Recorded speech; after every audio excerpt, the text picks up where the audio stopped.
Dateline Sesen, Part 8. Unsanctioned Sesen Governor Tentopet Jones assassinated! New United reporter Ulla Yadav on scene! 2 guards jumped on Yadav, a man and a woman, and pulled her out of the street.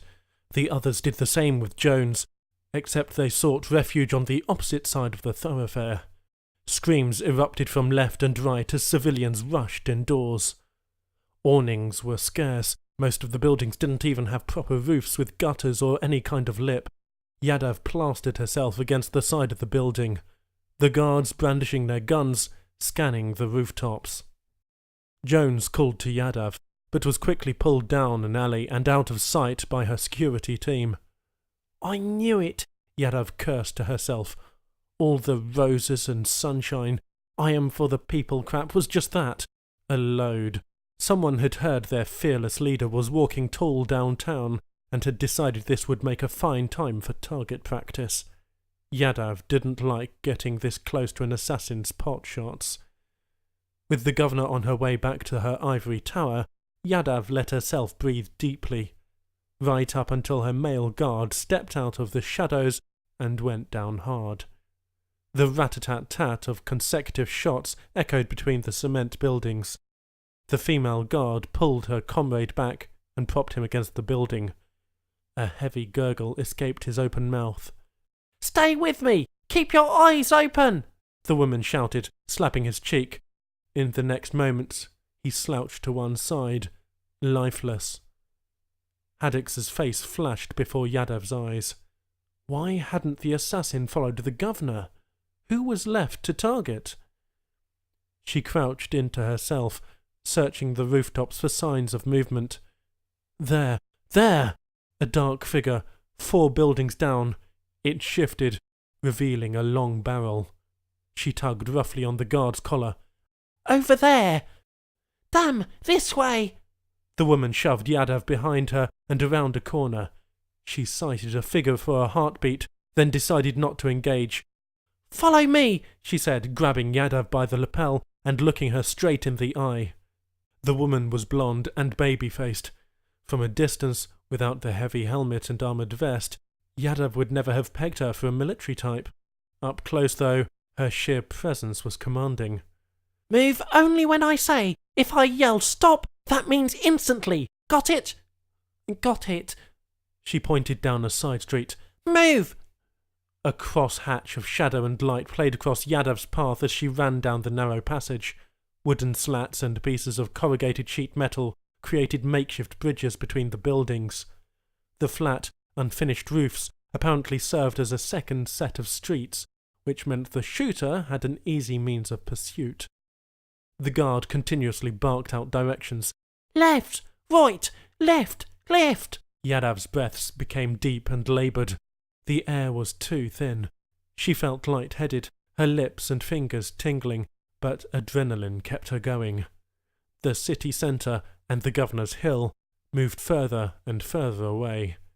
Gunfire at the rear kept Yadav motivated to stick with her guard's orders, but she didn't like that they seemed to be headed to the outskirts of town. "We need backup!" the woman shouted into her radio. "I'm being pursued by a single assassin. Male, clothing, hooded, all black. Targeting suggests his mark is—" She was cut short as bullets ricocheted off the cement corner, centimetres from Yadav's head, revealing rusted rebar beneath. The guard pushed Yadav to the ground while simultaneously shooting up and behind with her energy weapon. When she ceased firing, all lay quiet. Yadav choked on the chalky dust swirling through the air. "I'm going to count to 3, the guard said, "and when I say go, you run into that doorway ahead. You see it?" Yadav picked her chin up out of the dirt. An open entryway lay about 20 metres away at her 12 o'clock. "Yes. I'll give you cover fire. Don't hesitate. Sprint right through. Okay, here we go. 1, 2, 3! She yanked Yadav up by the nape of her suit, then gave her a push forward. The sound of dueling firepower rang in her ears as she ran, pushing herself all out to cross the distance in record time. The black maw of the doorway swallowed her up, and the building's cool interior felt like a safe shroud. The light outside seemed blinding now. Yadav shielded her eyes as she watched and waited for the guard to sprint in after. Dodging from wall to wall, the woman took a less direct route, right up until the last few meters. She leaned forward, stretching for the finish line, but burst across it with an unnatural force. At first it looked as though she'd dived for the doorway, but she hit the floor face first, dropping like a sack of stones. Yadav knelt next to her, but the guard did not move. A fine trickle of blood made a winding path down the back of the woman's neck. Gingerly, Yadav removed her helmet. The top of her neck had been punctured, right where the spine met skull. Yadav guessed she was dead before she'd finished falling. With shaking hands, Yadav picked up the helmet and secured it atop her own head. Next, she rolled the body over, unbuckling the vest. When it was free, she shrugged it on over the flight suit jacket. She knew she should use the radio to call for help. She knew she should stay put until aid arrived. She knew she should keep her head down and out of the light. But she also knew she couldn't do any of those things. Yadav had to find out why someone on this dinky planet wanted her dead. Taking up the guard's weapon, she crouched low, looking out and up through the slats. Pale blue sky was visible, despite the thick dust motes. Something rustled, like pigeons' wings, above the doorframe. Except she hadn't seen any pigeons, or urban birds of any kind, on Sesen. One step out that door, and he'd have her. Perhaps there was another way out. Boards covered most of the windows, and fragments hung by rusted nails in the door jamb. She'd only gotten in because the door had been stolen. Slivers of light shone through the boards over a window to her right.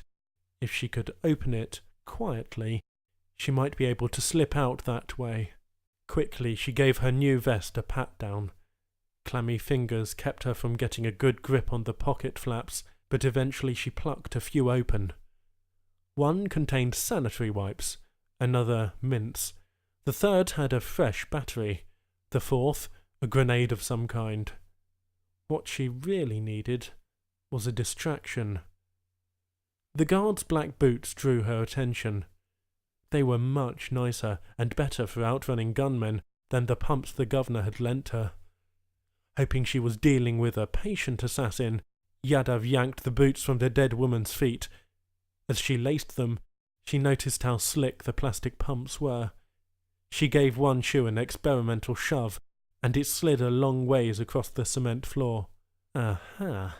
Tiptoeing the 3 meters to the window, pump in one hand and gun in the other, she steeled herself for a flurry of action. 3, 2, 1. She tossed the shoe at an angle, so that it flew over the floor and through the open door. The gunman took the bait, and when he began firing, so did Yadav. The dry wood burst into chips under her assault, leaving her a narrow hole to crawl through. She landed with an oomph in the adjoining alley. Instead of making a break for it, she held the gun at the ready and rounded the corner until she had the assassin in her sights. She didn't want to kill him, she wanted to interrogate him. The length she had to go to for an interview.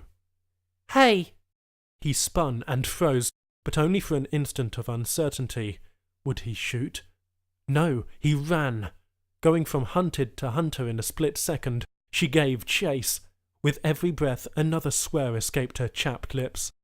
The new boots, though a size too big, gripped the dirt well and helped her keep pace. "Stop!" she shouted at him again. Surprisingly, he obeyed, but only so he could open fire. Their roles flipped again. Why hadn't she just kept her mouth shut? A galvanized rain barrel was her only chance at refuge. From a squatted position, she laid down a line of fire in the assassin's general direction. He pressed forward. The shots came closer. She had to flee. A few times Yadav doubled back and took him by surprise, but he always ended up with the upper hand, and still they travelled away from people, into a neighbourhood full of half-toppled homes. Some walls had completely sloughed away from their rebar supports. Graffiti covered everything. On the street that Jones had taken her to, things might have been collapsing, but they were clean. The people took some measure of pride in their surroundings. Not here. Ugly black and red streaks were abundant. In a few areas, the same square metre of wall had been covered again and again, one gang trying to blot out the other. Yadav seized the upper hand once more. She wanted to stop this, get him to stay put. Once more she examined the vest. Yadav pulled out the grenade. It was heavy in her hand and cold, like a river stone. She realized it looked different than the explosive grenades she was familiar with. It wasn't an explosive. She had a sound grenade, a pacifying tool. It emitted a strong burst of low-frequency sound designed to knock people off their feet, compress organs, and cause nausea. Perfect for halting a would-be killer in his tracks. The assassin leapt over a large gap from one disintegrating roof to the next. Yadav took her chance. She pressed the button and lobbed the grenade with all her might. It bounced into the corrugated metalist's feet. He pulled up short, surprised. Yadav pulled herself into the fetal position, with her nose to the ground and her hands covering her head. A deep whomp tore through her muscles. It knocked the air from her lungs, but otherwise left her unaffected. When she got up again, she shielded her eyes against the sun's glare and scanned the top of the building. The man was nowhere in sight. He must have been knocked off balance and fallen. Yadav rushed around the corner and gasped. He lay on his back, suspended above the ground, with several pieces of exposed rebar protruding through his chest.